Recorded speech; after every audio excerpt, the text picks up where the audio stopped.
So this talk is actually for those people who don't do this. And it's more sort of like what Jonathan was talking about, just a way to see aesthetics that are culturally sensitive. And so that one Asian patient that may walk into your office once a year and you're worried about, you know, am I going to make this person look weird? I'm going to talk more specifically about ethnic specificities in terms of cultural identity that I think are going to be very, very important for everyone. And of course, this is through my errors that I've been able to learn. So what defines beauty in the Asian today? And I would argue there's a similarity to the white aesthetic, which is a fuller contour. You heard Jonathan talk about the longer conus, that fuller complex. But there's also a distinction because one of my colleagues, Dr. Glassgold out of New Jersey, has looked at white eyes and divided them into what are called type 1 and type 2 eyelids. You heard me briefly mention that yesterday. And the type 1 eyelid is a very full, low contour eyelid. And then the type 2 contour is one that tends to be more open in contour, wider, more recessed. And that naturally exists as well in the white person. But in the Asian eye, I would argue that the majority are type 1s. There are very, very few and far between to find a type 2. So the thing you don't want to do is try to convert an Asian with a natural type 1 into a very empty, skeletonized open eye because it doesn't look right. And it's a different aesthetic. But the question is, when the Asian's coming to you and you're not doing Asian eyelid, which we will talk about the mechanics briefly about how to do that. But if you're not going to do that and you got someone coming to you that's 45, 55, 65, sort of like the lady on the right, what are you going to do for her? If you don't do a traditional Asian eyelid, if you don't make a supratarsal crease, how are you going to solve this issue? You're going to just take some skin away? You're going to do a brow lift? You're going to put fat in there? What's safe? What is natural? What is appropriate? And so using that paradigm I just outlined for you, I'm going to first talk about how to do an Asian bleph, and then I'm going to talk specifically of how do you approach this based on an algorithm I've come up with. So first we have to understand some basic anatomy. So the anatomy is that in the Westernized eye or Occidental eyelid, there is the insertion of the levator into the dermis, and therefore the fat that would otherwise slide downward right above the ciliary margin doesn't do that. That's why not only do you have a crease, but you also have less of a puffy eyelid, that very full eyelid contour. And that full eyelid contour is due to the fact that the fat slides all the way down almost to the ciliary margin when you're seeing an Asian that has a absence of a crease. What's very interesting too is you have what's called pseudotosis. So the eyelid is smaller, but if you notice a lot of Asians, they'll have different shaped eyes. And the reason is that the side that has a greater crease fixation actually has a wider palpebral aperture. And the side that has a smaller palpebral fissure typically is the one that has a less fixated crease. So it's not an all or none proposition. A lot of times creases are gradation. And so this pseudotosis actually is amenable toward fixing. In other words, if someone has an asymmetric eyelid, a lot of times if it's correlative to the idea that the side that has a more wider opening, that has a greater fixation, you typically can make them more symmetric without having to do a standard ptosis repair. And you'll see some of that in my results. I learned my work through going to Asia, Korea for about 6 months, and I trained with Dr. John McCurdy, who's passed away, but he came up with this algorithm, which I don't take credit for. And really, today, the operative word is not Occidental or Westernized, like in the 1980s. It's much more natural. It's a very small crease. I don't offer patients medium and large folds, even if they want it, because I think it can look a little bit off. So I constrain them to my aesthetic, and if they don't believe in that aesthetic, then they're not my patient, because I just don't want to do work that just doesn't look right in my eyes. And so that perception is so important. Besides like the crease height, there's different shapes. And so this is a shape on the top with a closed inner eyelid, in other words, where the crease actually dives and touches into the epicanthal region, medial canthus region, and then it sort of ovalizes, or in other words, has a slight flare to it. The bottom one is typically more of a rounded configuration that has an open configuration medially. So these are typically the two types of shapes. So how do you do this? You can do this under local anesthesia. You know, I do a little bit of sedation. You can do it on local anesthesia. What really helps to start with is topical anesthetic. Just a standard either BLT or a 23% lidocaine, 7% tetracaine. Doesn't matter what cocktail you use. Because the eyelid skin is so thin, it really soaks up that anesthetic well, and they're just completely anesthetized before you start, better than anywhere else. So they don't feel that burn when you put the lidocaine in. It's really, really gentle. I like to give them a little bit of short-acting IV sedation just so that they cuts that anxiety edge off, but I need them awake enough as I start to have them open their eyelids. So I will have them, I'll mark the point of the minimal point at the crease, which is around 7-8 millimeters, usually where the tarsus joins the levator. I will mark that out with the eyelashes in a perpendicular orientation, and I do that on both sides. And then I go ahead and just draw the shape that I want for the patient and the configuration I would like. And then you can just see this also with the finger pulled back in terms of the design. When I put the lidocaine in, I use a mixture of 50% Marcaine and 50% lidocaine in a 1 cc syringe so that I don't there's not too much edema. And that typically is enough to hold them for about 45 minutes to an hour, just enough time for me to do the procedure. So I have to do it in a very expeditious fashion. I find that too much anesthetic in there causes too much edema and I can't read anything. And the key is that you want to use the same amount of local anesthetic on both sides so that you actually get a very safe, symmetric result as you proceed. Because if you put 2 cc's on one side and a different distribution on the other side, you can have a harder time reading symmetry because it's different on both sides. I use a 30 gauge needle and I just raise blebs in the subcutaneous area and squeeze it out. And my Korean colleague showed me that because if you thread it through, there's a risk of getting a subcutaneous hematoma because of all the vascular arcades that are there, and then you can cause issues with harder to read symmetry and obviously more ecchymosis postoperatively. You cut very superficially through the skin just to expose these vascular arcades that run in a perpendicular fashion, and I go and cauterize that right at the skin paddle, which I'm going to discard anyways. So if you cut through too much, you're going to cause more ecchymosis, more edema, more swelling. So I like to really do this in a very layered fashion. Once I get the vascular arcade managed, I remove the skin paddle that's there. Typically this is about 3 or 4 millimeters of skin that I'm removing. Then I take that little sort of pretarsal orbicularis out to sort of thin down that area so they don't have a very thick look into that area that's right in the tarsal region. And then I got to find the fat, because the fat is the key thing that you're going to have toward safety, as you know, that's going to protect the levator. And so it's usually more predominant in the lateral aspect of the incision line. So I have, to see that bulge, I'll have my assistant press down with 2 fingers on each side like this to sort of lift that bulge up. And I'll just gently cut through the orbital septum until I find that fat. Once I find that fat, I know I'm in a safe zone. I know the levator and the tarsal complex is behind it, and then I can proceed with caution, or less caution, so to speak. I open up that septum on both sides. I tend to do it on a very low aspect because I'm making my crease fixation lower down. And I just use a little cautery before I transect, as it can minimize, again, ecchymosis and swelling.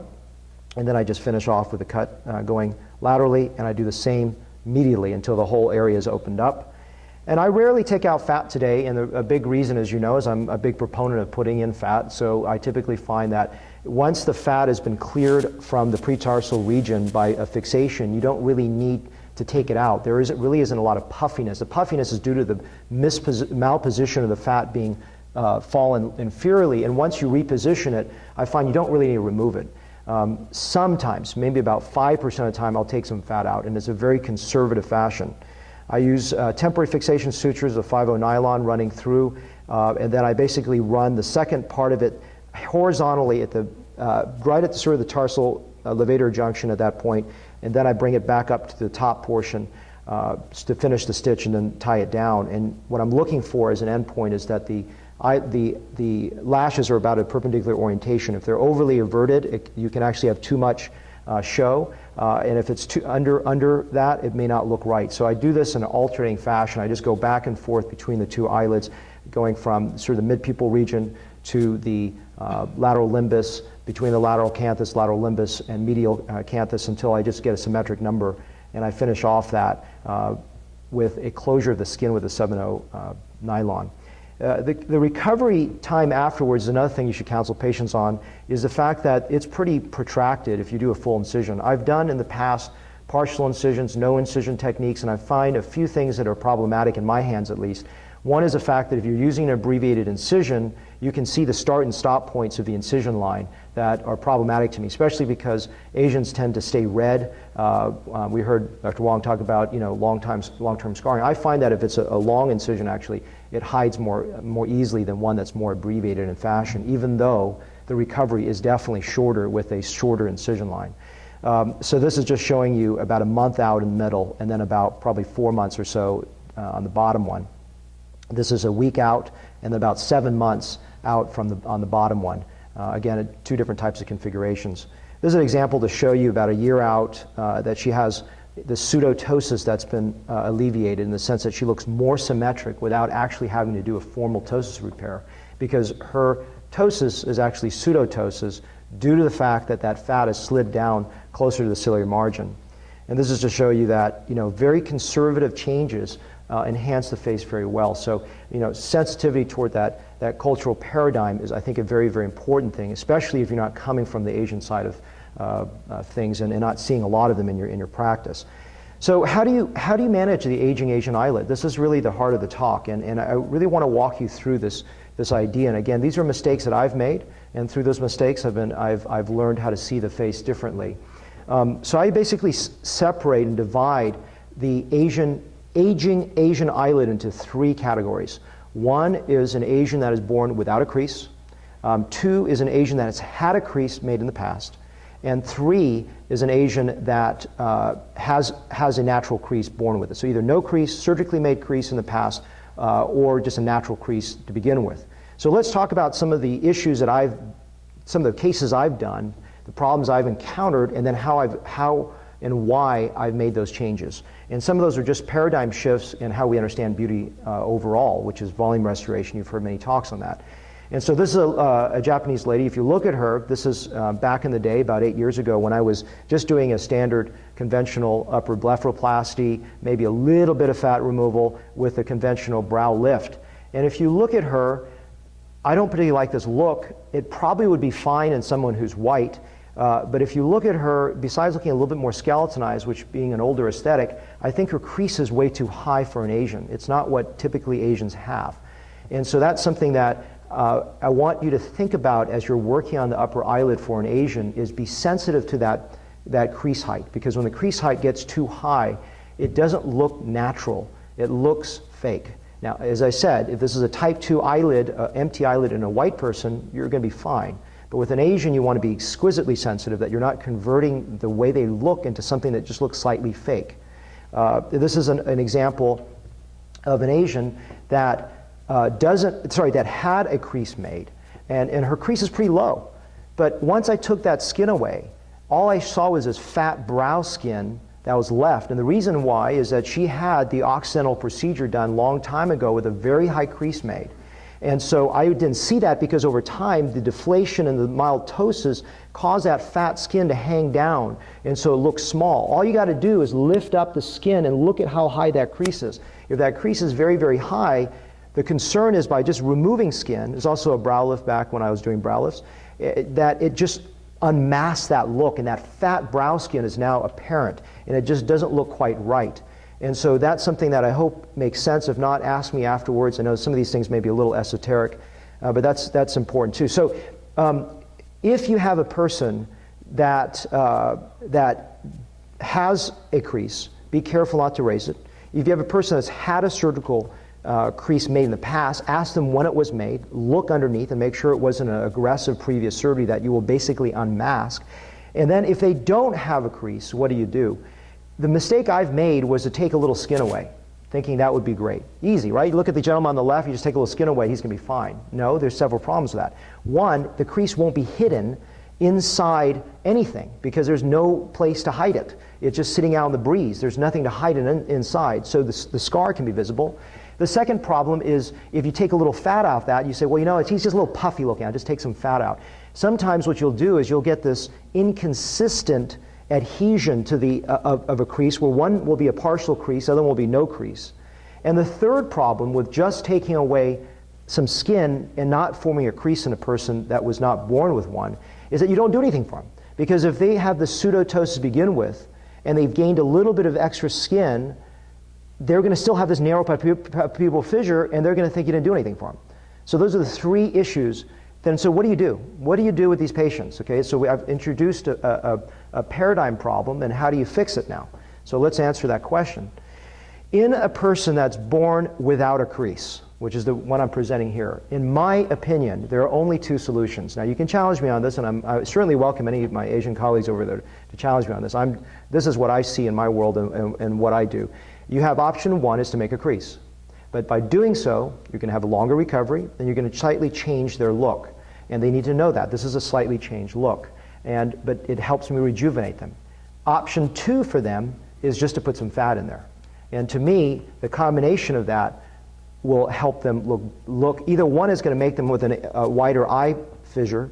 The other one's going to make them hopefully look a little bit closer to the way they used to look many years ago, and it's a smaller recovery, or just some fillers. So that's how I would manage someone without a crease, is either put some volume in or make a crease, a formal Asian eyelid crease fixation, but nothing else, no skin removal. There's a Vietnamese lady that if you look at her, it looks like she just needs skin removal and a brow lift, which obviously is acceptable. I just put fat in there. And so it helps me preserve crease height. The crease is not overly articulated upwards, it's not too high arched, and I think it still looks natural for her. And when the skin folds over multiple times and she still has a very good crease fixation, okay, so this is an Asian born with a crease. What do? Well, there's two I'm showing you. One was just put some fat in. If the skin is actually hanging near the ciliary margin, there's a redundancy there, I will take a little skin away. But almost always will I put some fat in, because what that will do is it will preserve crease height. Because if you just take skin away, you're going to raise the crease height. But as I said, the fear that I have is that crease height is going to go too high. So when I put fat back in, it lowers it back down. So it keeps it in a good position. So I'm really obsessed with a low crease height in an Asian. I think a crease height that's too high may look fake. This is my own mother. She's had some regular, not pseudotosis, but true ptosis, and her crease looks very high for her, and she's never had surgery done. So they're just putting fat in there, and I've lowered the crease back down. So these are just different ways of managing the aging Asian eyelid. And again, I know I've written about this, I've published about this, so it may be easier for you to actually follow the narrative in a written format. But these are just introducing a new paradigm of seeing things, even if you don't do surgery. Book disclosure, I wrote this with Dr. McCurdy, so I challenge you to look at beautiful Asian patients in a different light and understand how to have that cultural sensitivity toward a preserved natural aesthetic. And I always end with a slide. I know Richard always teases me about this, but it truly is about thinking with your right brain, which is not just mechanically looking at crease heights, but what looks pretty, what looks beautiful in your work. And when you get to that level, I think you'll achieve greatness. Thank you.